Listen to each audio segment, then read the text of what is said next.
And amid the booming demand for real estate and commercial spaces in the Philippines, Aqwire, a blockchain-powered company, helps seal more property deals. It promotes efficiency in transactions and could reach wider markets overseas. To tell us more about blockchain technology and how it can further boost real estate businesses in the country, we are joined by Refundo, the Chief Executive Officer of Aqwire. Good afternoon, Ray. Thanks for joining us. Good afternoon, Rain. Thanks for having me.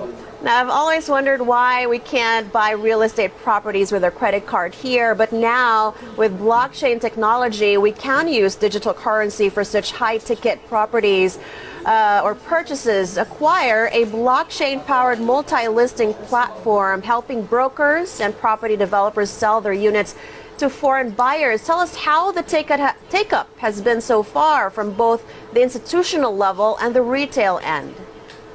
Well, Aqwire is a product of a company called Qwikwire. So that is the mother company. Aqwire is basically a multi-listing platform. It connects buyers and brokers and developers together so they can transact. The focus of the platform is actually to attract more international buyers, international customers. So we do have a law here that allows foreigners to be able to purchase 40% of all the condominium units of every developer. So we would like to maximize that and expand our real estate offerings to not just overseas Filipinos but also foreigners as well. Right. What kind of acceptance have you received here in the Philippines, with the property industry here slated to grow at least 20% this year because of government's Build, Build, Build program? What kind of engagement are you expecting from the Philippine market? Yeah, well, we're already getting signs up on our platform. So when we launch this platform, there will be thousands of listings already available. Basically, because we are a payment processing company, we're already working with many developers in cross-border real estate transactions with Qwikwire. So with Aqwire, it expands that into further into not just invoicing and billing, but also listing services, giving ERP-connected platforms for buyers and sellers and brokers. So that's the focus of that. All right. Well, how do you reassure skeptical investors that the payment system is secure from end to end? And is there a way to avoid money laundering or the volatility of cryptocurrency? Okay. Well, we do have a KYC policy. We also are AMLA certified. All of the officers of the company have gone to training with the BSP. Also, cryptocurrency, we're still launching a cryptocurrency gateway soon. We are not yet collecting payments via cryptocurrency. We're using traditional methods like bank-to-bank transfer, SWIFT, ACH, etc.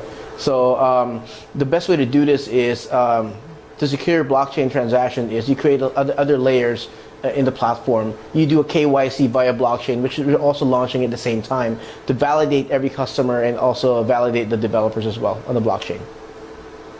All right. Which properties have been hot buys so far through your platform? The ones we currently are already processing payments for. We're working with Century Properties. We're working with other developers in the platform. Some of them are currently in pilot testing.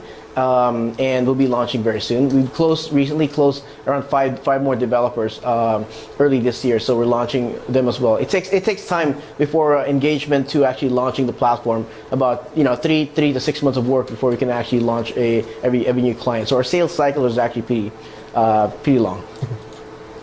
All right. Which markets have been aggressive in engaging your platform to buy? Let's say which countries, perhaps? Is it the Americas? I would say the United States still account for about 40% of our transactions. UAE, South Korea, Singapore, Japan. We've seen some uptick from Japan. We're also looking into targeting China. So that's why we're launching some gateways that will enable us to be able to collect payments from China. Some other markets that are interesting, of course, Europe as well, Italy. All right. These are traditionally OFW countries, actually, but they are not your target market. They are actually Qwikwire's target market. Qwikwire, the mother company, has already been working with developers to make payments more efficient for overseas Filipinos. However, Aqwire wants to expand beyond the overseas Filipino market, but into the foreigners market, basically. But we realized the hottest market for cross-border real estate is the UAE, New York, Silicon Valley. Cross-border real estate has been growing. In 2016 alone, it's a $370 billion market. Many Chinese from the mainland and South Koreans are buying property all over the world, not just in the Philippines, but in Canada, Australia. So we see this as a market that has been growing. The only thing is that I think the Philippines is missing out. Most of the property being bought here in the Philippines from outside or from overseas Filipinos. We want to expand that into non-Filipinos and foreigners as well.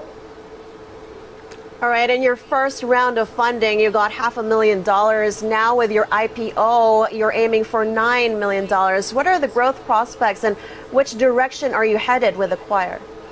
Well, we actually raised almost $1 million now. This was the $500,000 was our second round of funding.